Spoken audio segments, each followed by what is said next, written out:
Welcome back. Tonight we are getting an inside look at a job that confronts danger and the traumatic aftermath on a daily basis, all in the name of pursuing justice. We're talking about the Homicide Unit in Dallas. Detectives solved 32 more cases of murder in 2023 when we compared that to the year before. And the best part of this story is we get a close-up look. One photographer was given unprecedented access to that unit for an entire year. Texas Monthly highlighted that year-long journey of photographer Richard Sharum, and he is now joining us with an in-depth conversation, I should say. And Richard, when I say the best part about it is you got this access. When I say that, I mean that we are getting to see what really goes on. You know, graphic crime scenes can be a lot to take in. So why did you want to get that type of access, and how did you get yourself ready for that?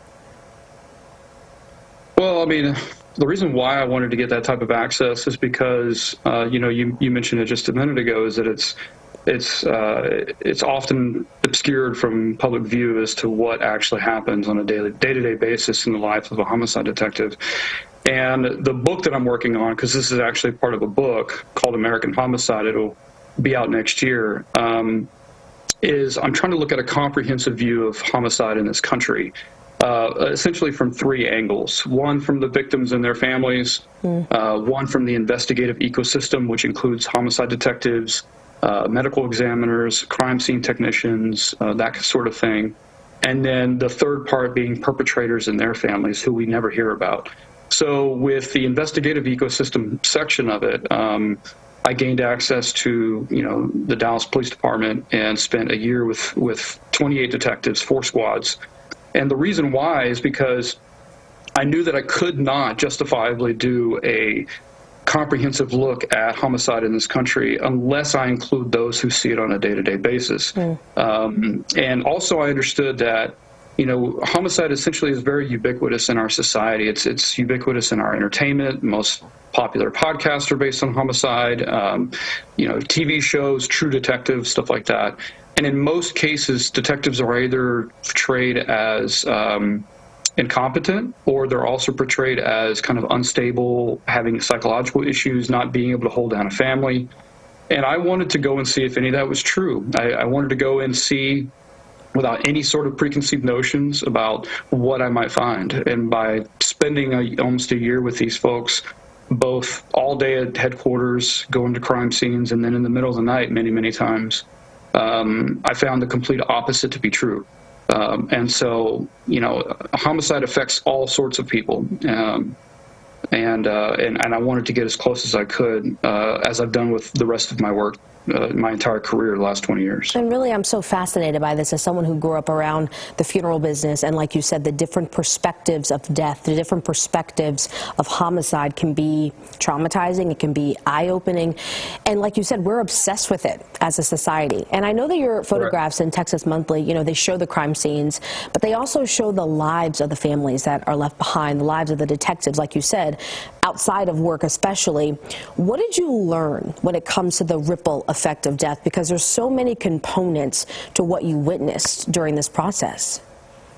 Well, first of all, the first thing that I learned was how absolutely wonderfully done, and how, I guess what I should say, how professional a lot of these, you know, these detectives were. They were superhuman at their ability to compartmentalize between life and death and family and work. These squads, you know, they're on for 1 week and then they're off for 3 weeks to decompress and to also kind of work their cases. I was on call with all 4 squads, so I was on call essentially 24 hours for almost a year. So I saw it, you know, almost, it was almost like an assembly line of constant death. And, you know, you can't really prepare for something like that. I mean, you can try to talk to yourself mentally about that, but, you know, it's an extremely difficult thing to do until you actually dive into it. And I've photographed sensitive situations before in my career. I mean, I photographed children fighting cancer for almost 4 years. I photographed children, you know, homeless families with small children in Dallas for over 2 years. So I've photographed lots of sensitive situations all over the world, in Brazil and Japan, and I was in Cuba for 4 years. So it's not the first time that I've seen tough stuff, but it was the first time that I had seen that sort of unstoppable, you know, deluge of death, either whether it be suicides or overdoses or accidental deaths or murder. It was just on a constant basis. Is there anything about this project that cracked your mind or your heart wide open? Is there anything that changed you during this year that, you know, you'll take with you moving forward? You know, that's a really good question. Technically, the project's still in process. I mean, working with them changed me fundamentally. It opened up my eyes to the role of law enforcement, and I've always been kind of suspicious of those things. And then actually spending a year with them and seeing what they deal with on a day-to-day basis was just mind-blowing. And I'm hoping that these images help kind of reveal to the general public a little bit that the spectrum of law enforcement is very broad. And thank God we have people like who I worked with out there who do that sort of work and see those types of things every day. Because once you kind of ingest that part of reality and that part of life, it's kind of like in the Matrix when you take your red pill or the blue pill, right? Like once you take that pill, you can't go back. And I took that pill. So I want the general public to take that in context of everything else that I've done. You know, I just came back from Montana and Wyoming, photographing in their entire prison systems up there, wow. Photographing and interviewing convicted murderers as part of this book. So it needs to be taken into the context of how all of this affects. You know, one murder can affect up to 300-400 people that are involved in it. And that doesn't even include family and friends and all those other things. So I just want people to be more conscious of that whenever they see homicide or listen to their favorite podcast and then go to bed at night. The general public have a tendency to become apathetic about childhood cancer, about homicide, about all these things that I've tried documenting over the last 20 years. And my role is merely a visual mediator.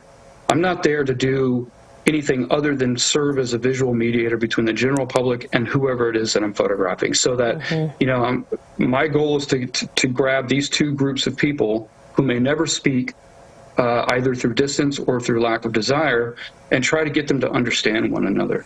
And you know, if that plants a seed of empathy somewhere and someone says, oh, okay, now I understand, and now I have a better understanding of this, then I've completed my task. And, you know, the reverberations of that, how that expands out and how that individual goes and lives their life from that point on is the ultimate goal. And so the ultimate goal of this work, and specifically this photography, is to, you know, it's a form of activism. It's a manifesto, every single image that you see. So, you know, that's correct. Photography is the medium in which I use in order to talk about things that I think are important to the general public. And it's a powerful one for sure. Life and death behind the lens. Richard, this was a really enlightening conversation, so I really do thank you for joining us tonight. If you want to read more about how he spent a year inside of Dallas's Homicide Unit, again, unprecedented access, you can do that on TexasMonthly.com, and you can also watch our past discussions with our media partner on CBSNewsTexas.com as well. We'll be right back.